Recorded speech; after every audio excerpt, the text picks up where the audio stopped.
Continuando con la emisión del programa del día de hoy, que no te lo cuenten, tiene una entrevista especial a Taimés Rosario, quien es la actual directora del Centro SIG en San Francisco de Macorís, tal como inicié el programa, pues explicando que esta entrevista se da a raíz de la reciente fecha del Día Mundial de la Salud Mental. Taimés Rosario con nosotros. Bienvenida, buenas noches, Taimés. Buenas noches, Linza. Gracias por invitarme. Gracias a toda tu audiencia por estar ahí, esperando con ansias pues, lo que tenemos para Muchísimas ustedes. gracias a ti por acceder en medio de un miércoles, que me imagino que es un día con una jornada laboral, ¿verdad? Un poco intensa, y que hayas tenido la disposición de aceptarnos esta pequeña entrevista. No siempre y cuando sea para abogar sobre la salud mental y más en la parte de los niños y sus familias, que es en el área que me dedico, pues siempre estaré a la orden.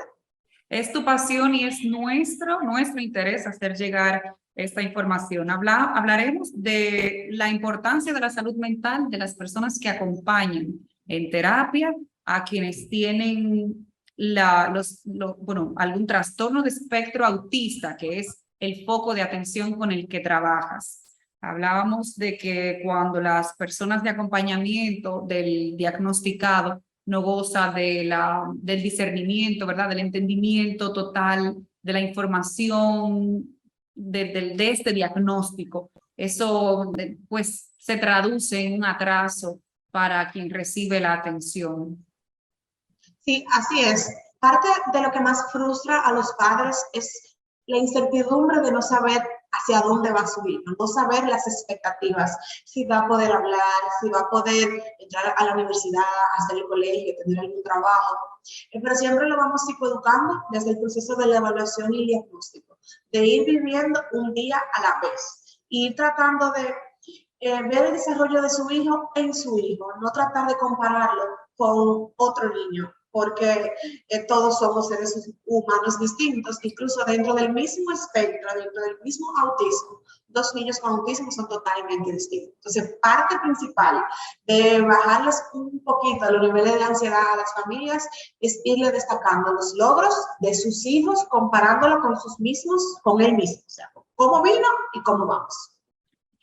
Doctora, según su experiencia, ¿se está trabajando en la detección temprana de este trastorno con anterioridad, ¿verdad? Si vemos en el pasado personas que en la adultez se le diagnosticaba el trastorno, ahora con edades menores, ¿verdad? Niños de 1 año, 2 años ya son referidos por el mismo pediatra a la consulta. ¿Cómo sería el caso en San Francisco, usted que trabaja con los niños específicamente en esta demarcación?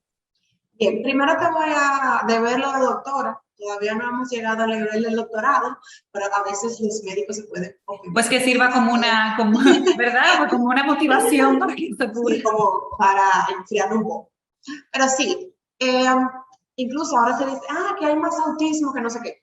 O sea, es que ahora hay más acceso a la información, hay más profesionales actualizados que tienen la oportunidad de incluso informarse fuera del país, donde sí se hacen investigaciones más frecuentes, y esto ha hecho pues que todos los días, y más con las redes sociales, los padres puedan ir dándose cuenta a pequeña, a temprana edad, el año y medio, a los 2, cuando su hijo viene con cierta dificultad. Incluso hay series televisivas que ya están hablando del autismo.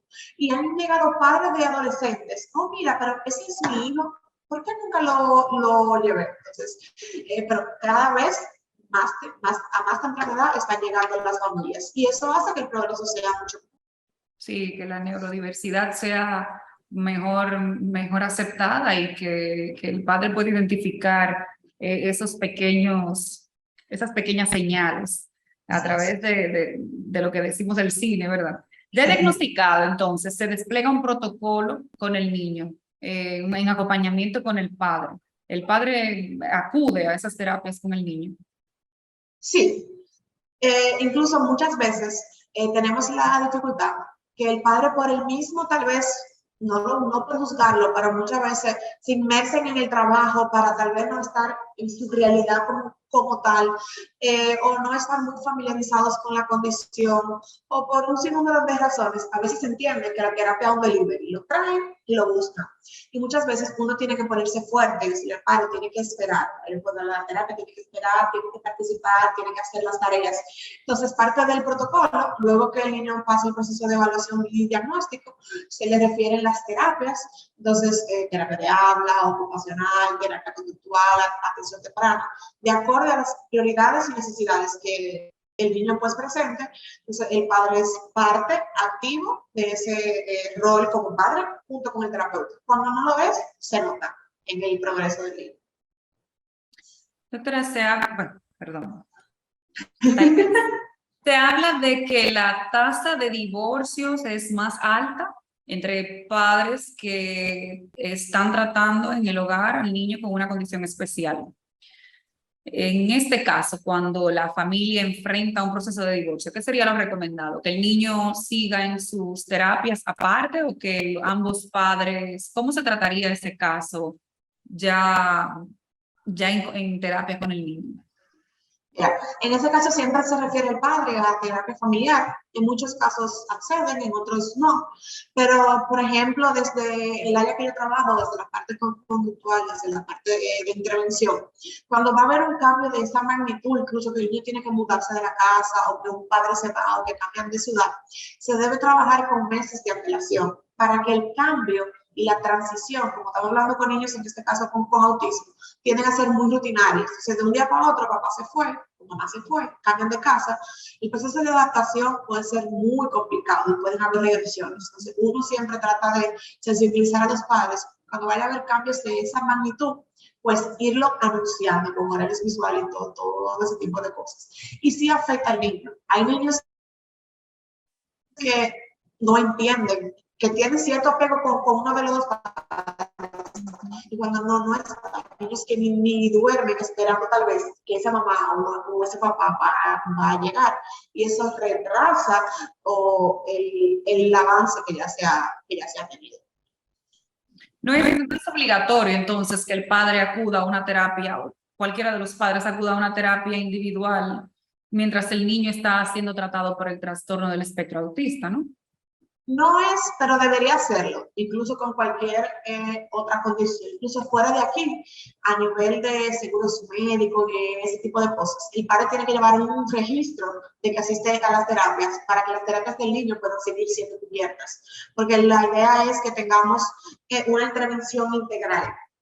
Muchas veces a los padres le cuesta porque terapia de habla, terapia de aprendizaje, atención temprana, ocupacional, financieramente también se ven desgastados porque las terapias, ¿verdad?, tienden a ser un poquito costosas por la rigurosidad del caso. También hay cientos públicos que trabajan de una buena manera y que sí hay un poquito más obligatorio que tal vez el padre asista, pero yo no puedo obligar a un papá. Se lo recomiendo mil veces, pero ya de obligarlo, pues es ya decisión de ellos.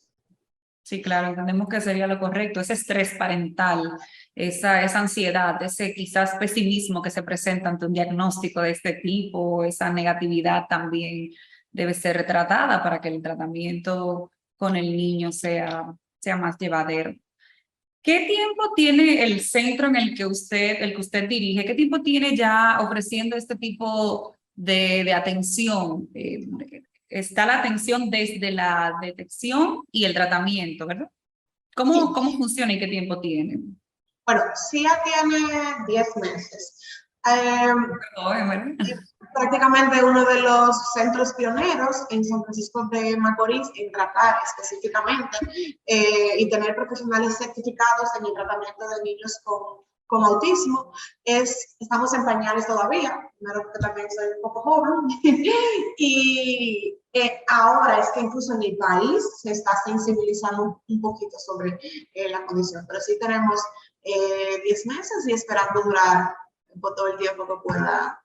¿Cuáles son las áreas que se atienden específicamente? ¿Cuáles son las áreas de las ramas que se atienden en el centro? Ok, vamos desde la evaluación y diagnóstico de trastornos del neurodesarrollo, hasta la evaluación y diagnóstico de enfermedades neurodegenerativas como el Alzheimer, por ejemplo. A veces creen que solo trabajan con niños. Yo solo trabajo con niños, pero tengo un equipo que trabaja con la familia, con adultos de manera individual, incluso terapia sexual y de pareja, terapia familiar, cognitivo-conductual, atención temprana, todas las áreas que tú puedas necesitar durante tu ciclo de vida puede contar con las atenciones acá. ¿Y ustedes están recibiendo actualmente pacientes de otras demarcaciones cercanas? Por ejemplo, ¿se trasladan de otras? Sí, de la región, Salcedo, Cotuí, Tenares, Moca, La Vega. Sí, es bien amplio, porque aquí lo más cerca que tal vez hay para atender esa necesidad es Santiago. Entonces también Santiago tiene una población más densa que hace que tengan que derivarse. Ya de por sí esos centros en Santiago tienen que tener su agenda bastante llena, o sea que entonces, sí viene a ser como un respiro a esa población que se mantiene en el nordeste, ¿verdad? Y que necesita atención con un mayor acercamiento, no tener que trasladarse a zonas tan lejanas quizás. Algo que ha hecho un respiro también es que algunos de mis terapeutas son de Santiago, entonces niños que iban a Santiago ya no tienen que trasladarse porque su terapeuta vino a donde ellos, entonces es como, es bien lindo el proceso. Bueno, pues vamos por favor a compartir la información del centro para quienes están viendo, sintonizando el programa ahora, el horario, el teléfono, cómo lo podemos contactar a través de las redes sociales.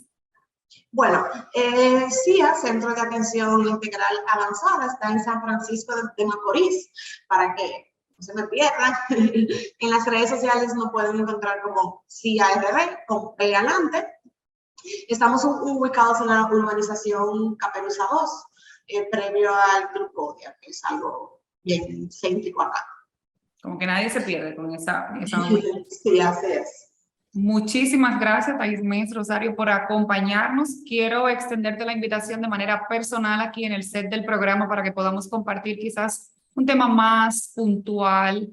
Me gusta mucho lo de, ustedes tratan la terapia, los 7 pasos del duelo, ¿así es que se llama? ¿Me corriges? Bueno, sí, trabajar la terapia enfocada en el duelo, incluso el diagnóstico de alguna condición o enfermedad terminal, lo que sea, se considera un duelo igual. Hay personas que viven su duelo perfectamente y es parte de vivir el duelo, pero hay personas que se estancan en algunas de las etapas o que se vuelan algunas y ahí viene lo que sería un duelo patológico. Entonces, desde la intervención clínica se puede trabajar y aquí contamos con profesionales también entrenados y capacitados en duelo. Pues usted acaba de dar la introducción a su próxima entrevista aquí en el canal BTV32. La vamos a estar esperando. Ojalá pueda acompañarnos con algún miembro del equipo médico que participa en el centro, pues especialmente con ese tratamiento. Muchísimas gracias. Vamos a estar compartiendo a través de las redes sociales información sobre el centro y ya queda extendida la invitación. Será entonces hasta una próxima emisión de este programa, que no te lo cuenten, el próximo miércoles a las 9 de la noche. Invitarlos a la retransmisión durante todo el fin de semana. Muchísimas gracias, Taimés. Gracias.